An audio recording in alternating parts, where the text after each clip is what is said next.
നമസ്കാരം.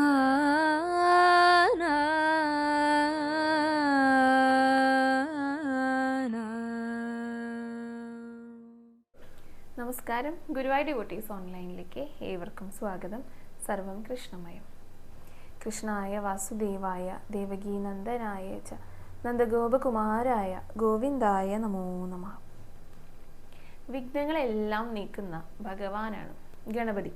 വിഘ്നങ്ങൾ എന്ന് പറയുമ്പോൾ പലതരത്തിലുള്ള തടസ്സങ്ങൾ, ഇപ്പോൾ മംഗല്യ തടസ്സം, അതായത് അല്ലെങ്കിൽ ജോലിക്കുള്ള തടസ്സങ്ങൾ, ഇപ്പം എന്തെങ്കിലും ശുഭകാര്യങ്ങൾ നടക്കുമ്പോൾ അപ്പോഴൊരു തടസ്സം വരിക. അപ്പോൾ ഇതിനൊക്കെ പല രീതിയിൽ ഗണപതിയെ ആരാധിക്കുന്നവരുണ്ട് കേട്ടോ, ഈ തടസ്സങ്ങളൊക്കെ നീങ്ങാനായിട്ട്. ഇപ്പോൾ വീട്ടിൽ തന്നെ ഗണപതിയെ ആരാധിക്കുന്നവർ, പൂജിക്കുന്നവരുണ്ട്. ക്ഷേത്രത്തിൽ പോയിട്ട് പ്രാർത്ഥിച്ചിട്ട് വഴിപാടുകളൊക്കെ നേർന്നിട്ട് പൂജിക്കുന്നവരുണ്ട്, അല്ലെങ്കിൽ പ്രാർത്ഥിക്കുന്നവരുണ്ട്, ആരാധിക്കുന്നവരുണ്ട്. ശരിക്കും പറഞ്ഞു കഴിഞ്ഞാൽ ഗണപതിയെ ആരാധിക്കുന്നവർ, ഗണപതി ഇഷ്ടദൈവമായിട്ടുള്ളവരൊക്കെ ഒന്ന് ശ്രദ്ധിച്ചു കഴിഞ്ഞാൽ മനസ്സിലാകും, അവർക്ക് അങ്ങനെ ഒരു കാര്യത്തിലും ഒരു തടസ്സവും ഉണ്ടായിരിക്കില്ല. എല്ലാ കാര്യങ്ങളും സുഖമായിട്ടാകും പോകുന്നുണ്ടായിരിക്കുക. ഇപ്പോൾ നമ്മുടെ തന്നെ വീഡിയോയ്ക്ക് ചുവടെയായിട്ട് ഇടയ്ക്കൊക്കെ കമൻസ് കാണാം കേട്ടോ, എൻ്റെ ഇഷ്ട ഭഗവാൻ ഗണപതി ആണ് എന്നുള്ളത്.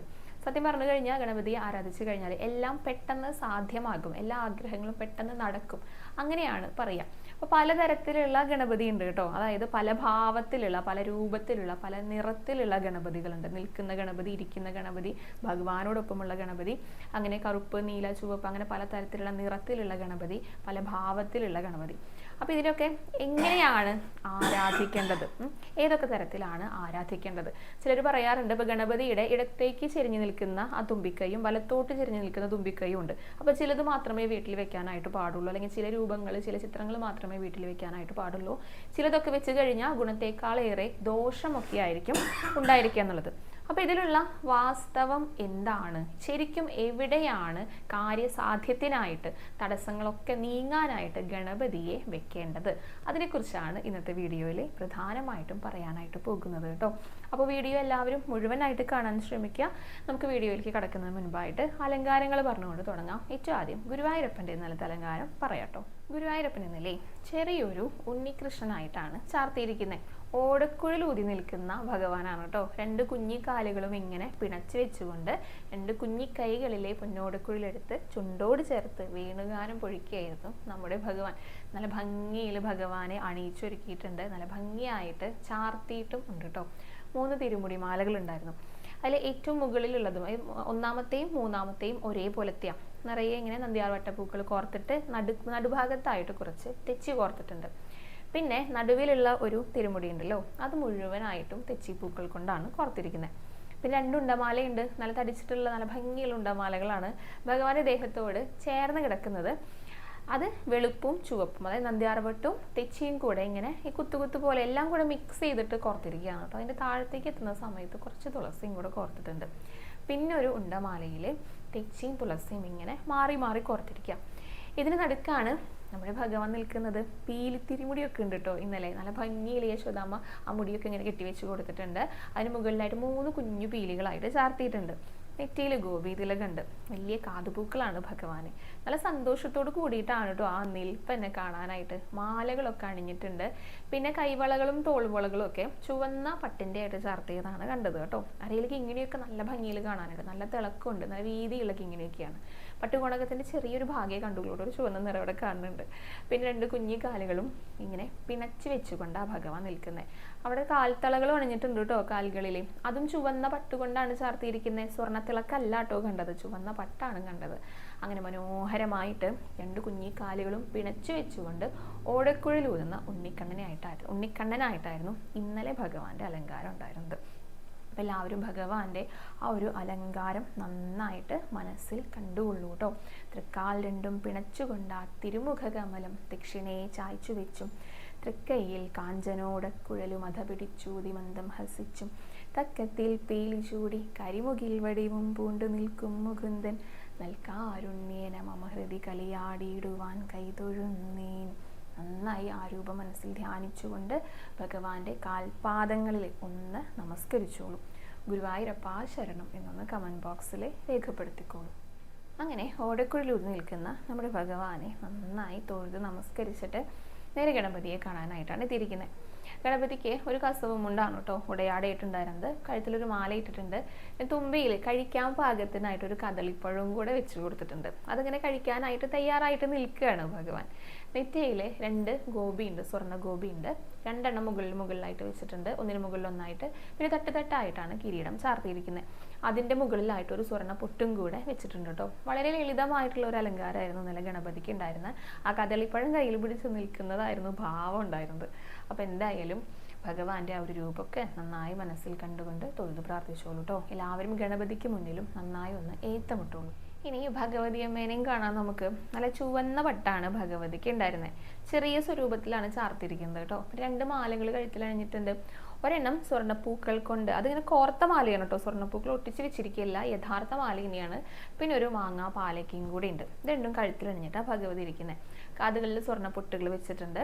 ചുണ്ടൊക്കെ നന്നായി ഇങ്ങനെ വിടർന്ന് ചിരിക്കൂലോ, നന്നായിട്ട് സന്തോഷവതിയായിട്ടിരിക്കുന്ന ഭഗവതി ആയിട്ടായിരുന്നു. നെറ്റിയിൽ ഒരു ഗോപി തിലകം വെച്ചിട്ടുണ്ട്.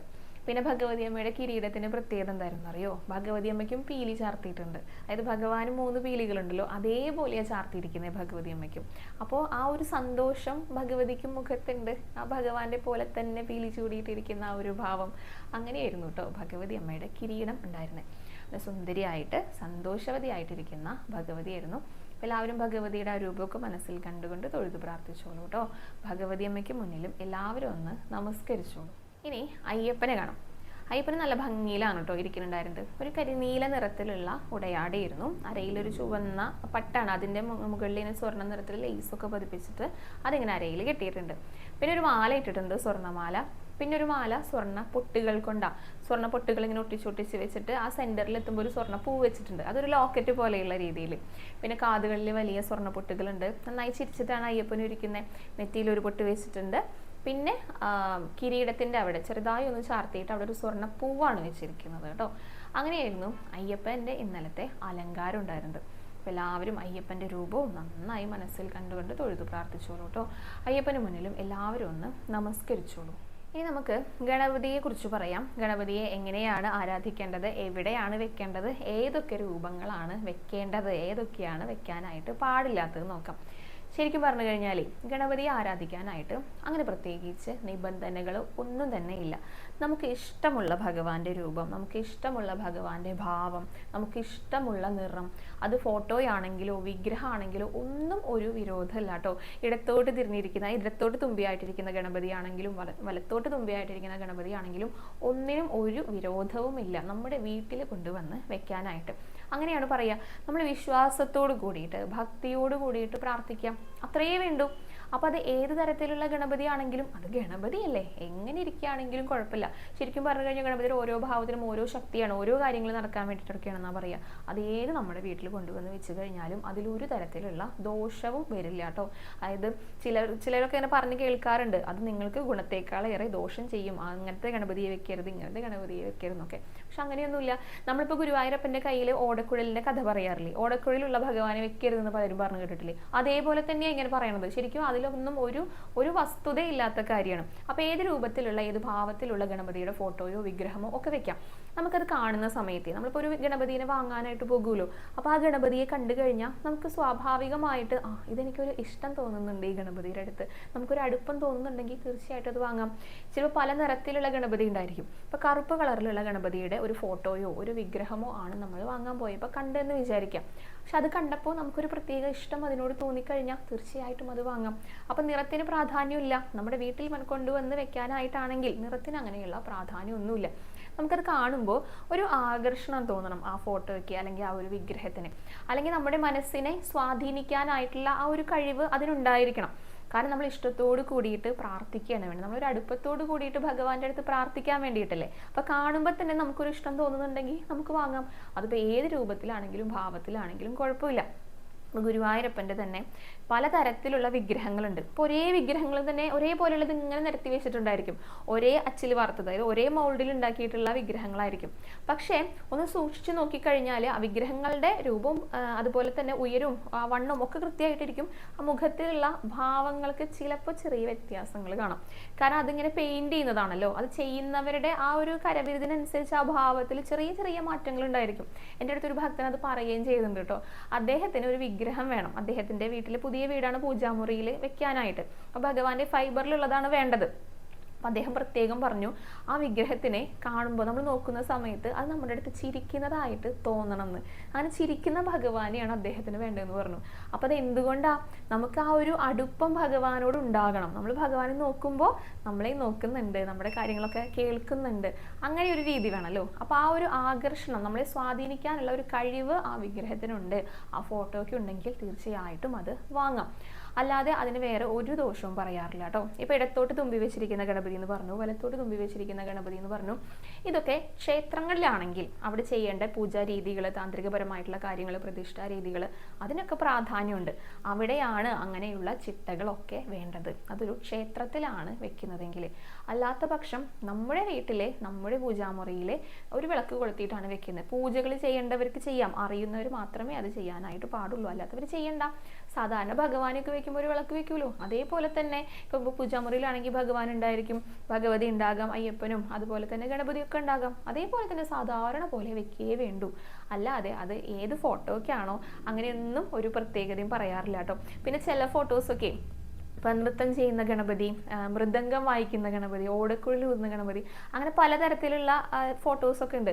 വളരെ അപൂർവമായിട്ട് കിട്ടുന്നതൊക്കെ ഉണ്ട്. അപ്പം അങ്ങനെയൊക്കെ കിട്ടിക്കഴിഞ്ഞാൽ വാങ്ങിക്കൊണ്ടുവന്ന് സൂക്ഷിച്ച് വെക്കുക, അങ്ങനെയാണ് പറയുക. അത് നമുക്ക് കാണാൻ വേണ്ടിയിട്ട്, നമുക്ക് ആരാധിക്കാൻ വേണ്ടിയിട്ട്, നമുക്ക് സ്നേഹിക്കാനൊക്കെ വേണ്ടിയിട്ടാണ്. അതിലൊരു തരത്തിലുള്ള ദോഷവും പറയാറില്ല കേട്ടോ.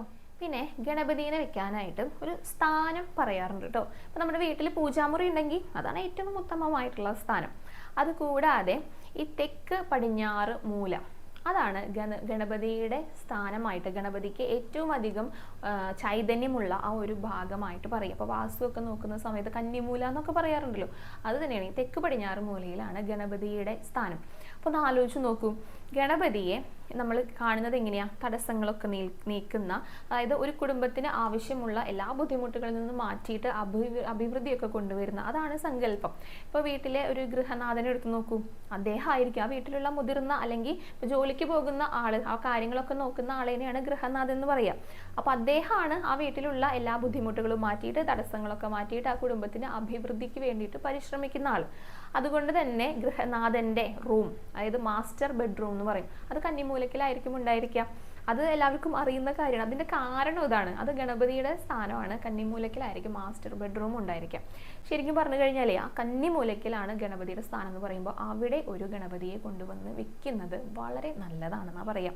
അതിപ്പോൾ ബെഡ്റൂമിൽ കൊണ്ടുവന്ന് വെച്ചാലും വിരോധമില്ല കേട്ടോ. ബെഡ്റൂമിൽ എന്താ ഭഗവാനെ വെക്കണം എന്നൊക്കെ ചിലരൊക്കെ ചോദിക്കും. അതെന്തുകൊണ്ടാണ്? ഭാര്യ ഭർത്തൃ ബന്ധം എന്ന് പറയുന്നത് ശരിക്കും പറഞ്ഞാൽ അത് പവിത്രമായിട്ടുള്ള ഒരു ബന്ധമാണ്, ദൈവികമായിട്ടുള്ള ബന്ധമാണ്. ഇവർ രണ്ടുപേരെയും യോജിപ്പിച്ചിരിക്കുന്നത് ഭഗവാനാണ്. ഈ രണ്ടുപേരിലൂടെ സന്തതി പരമ്പരകളൊക്കെ ഉണ്ടാകുന്നുള്ള നിശ്ചയം ഭഗവാനുള്ളതാ. അപ്പൊ അവിടെ വെച്ചതുകൊണ്ട്, ബെഡ്റൂമിൽ വെച്ചതുകൊണ്ട് ഒന്നും ഒരു കുഴപ്പമില്ല കേട്ടോ. അത് ഭഗവാൻ കാണൂലോ, അങ്ങനെയുള്ള കാര്യങ്ങൾ എന്നൊക്കെ പറയുന്നതാണ്. അങ്ങനെയാണ് പലരും പറയുന്നത്. പക്ഷെ എവിടെ ഇരുന്നാലും ഭഗവാനും, തൂണിലും തുരുമ്പിലും എല്ലായിടത്തും ഭഗവാൻ ഉണ്ടല്ലോ. അപ്പൊ ഫോട്ടോയെ അവിടെ ഇല്ലെങ്കിലും ഭഗവാന്റെ സാന്നിധ്യം അവിടെ ഉണ്ട്. അതുകൊണ്ട് അങ്ങനെ വെച്ചതുകൊണ്ട് ഒന്നും കുഴപ്പമില്ല കേട്ടോ. അപ്പൊ ബെഡ്റൂമിലെ ആ കന്നിമൂലയ്ക്ക് ഒരു ഗണപതിയുടെ വിഗ്രഹമോ അല്ലെങ്കിൽ ഒരു ഫോട്ടോയോ ഒക്കെ വെക്കുന്നത് വളരെ നല്ലതാണ്. പിന്നെ മാസ്റ്റർ ബെഡ്റൂമിലാണെങ്കിൽ ഇപ്പോൾ ആ കന്നിമൂലക്കിലുള്ള അല്ലെങ്കിൽ തെക്ക് പടിഞ്ഞാറ് ഭാഗത്തുള്ള ആ ഒരു ബെഡ്റൂം ആണെങ്കിൽ നമ്മൾ പറയാറുണ്ട്, കിഴക്കോട്ടും തെക്കോട്ടും തലവെച്ച് കിടക്കുന്നതാണ് വളരെ ഉത്തമം എന്ന് പറയാറുണ്ട് കേട്ടോ. അപ്പോൾ നമ്മളൊന്ന് സങ്കല്പിക്കാം, അപ്പോൾ തെക്കോട്ട് തലവെച്ച് കിടക്കുക എന്ന് പറയുമ്പോൾ അത് ഗണപതിയുടെ ഭാഗമാണ്. അപ്പോൾ ഗണപതിയുടെ മടിയിൽ കിടക്കുന്നതായിട്ട് നമുക്ക് സങ്കല്പിക്കാം. അതേപോലെ തന്നെ കിഴക്കോട്ട് തലവെച്ച് കിടക്കുകയാണെങ്കിൽ ഇടതുവശം ചെരിഞ്ഞിട്ട് കിടക്കുന്ന സമയത്ത് നമുക്ക് നേരെ ദൃഷ്ടി അങ്ങോട്ടേക്കാണ് വരിക. ഈ തെക്ക് പടിഞ്ഞാറ് മൂലയിലേക്ക് ദൃഷ്ടി വരും. അപ്പോൾ രാവിലെ എണീക്കുന്ന സമയത്തും അവിടെ നോക്കി നന്നായി പ്രാർത്ഥിച്ചിട്ട് പിന്നെ വലതുവശം തിരിഞ്ഞെണീക്കുക. അതിൻ്റെ കാര്യങ്ങളൊക്കെ മുൻപ് പറഞ്ഞിട്ടുണ്ട് കേട്ടോ. അപ്പോൾ രാത്രി കിടക്കുന്ന സമയത്തും രാവിലെ എണീക്കുന്ന സമയത്തും അവിടെ ഗണപതി ഉണ്ടെങ്കിൽ അവിടെ ഒന്ന് നോക്കി പ്രാർത്ഥിച്ച് എണീറ്റ് കഴിഞ്ഞാൽ നമുക്ക് സ്വാഭാവികമായിട്ടും ഒരു പോസിറ്റീവ് എനർജി ഉണ്ടായിരിക്കും, ഒരു ആത്മവിശ്വാസം ഉണ്ടായിരിക്കും. ഈ ഒരു ആത്മവിശ്വാസത്തിലൂടെയാണ് നമുക്ക് എല്ലാ തടസ്സങ്ങളും മുന്നേറിയിട്ട്, അതായത് ജീവിതം സക്സസ്സിലേക്ക് എത്തുക എന്നുള്ള ആ ഒരു ഉറച്ച വിശ്വാസം നമുക്കുണ്ടായിരിക്കുമല്ലോ. അത് ഈ ഒരു കോൺഫിഡൻസിൽ കൂടെയാണ് നമുക്ക് നേടിയെടുക്കാനായിട്ട് സാധിക്കുക. അങ്ങനെയാണ് ഗണപതിയുടെ അനുഗ്രഹം നമ്മുടെ ജീവിതത്തിൽ പ്രവർത്തിക്കുന്നത്.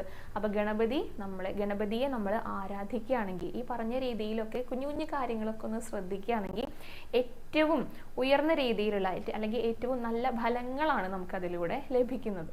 അപ്പോൾ എല്ലാവർക്കും മനസ്സിലായിട്ടുണ്ടെന്ന് വിചാരിക്കുന്നു. അപ്പോൾ ഗണപതിയെ വീട്ടിൽ വെക്കുന്നവർ ഫോട്ടോയായിട്ടോ വിഗ്രഹമായിട്ടോ അത് ഏത് രൂപത്തിൽ വേണമെങ്കിലും ഏത് ഭാവത്തിൽ വേണമെങ്കിലും വെക്കാട്ടോ, അതിലൊന്നും യാതൊരുവിധ ദോഷവുമില്ല.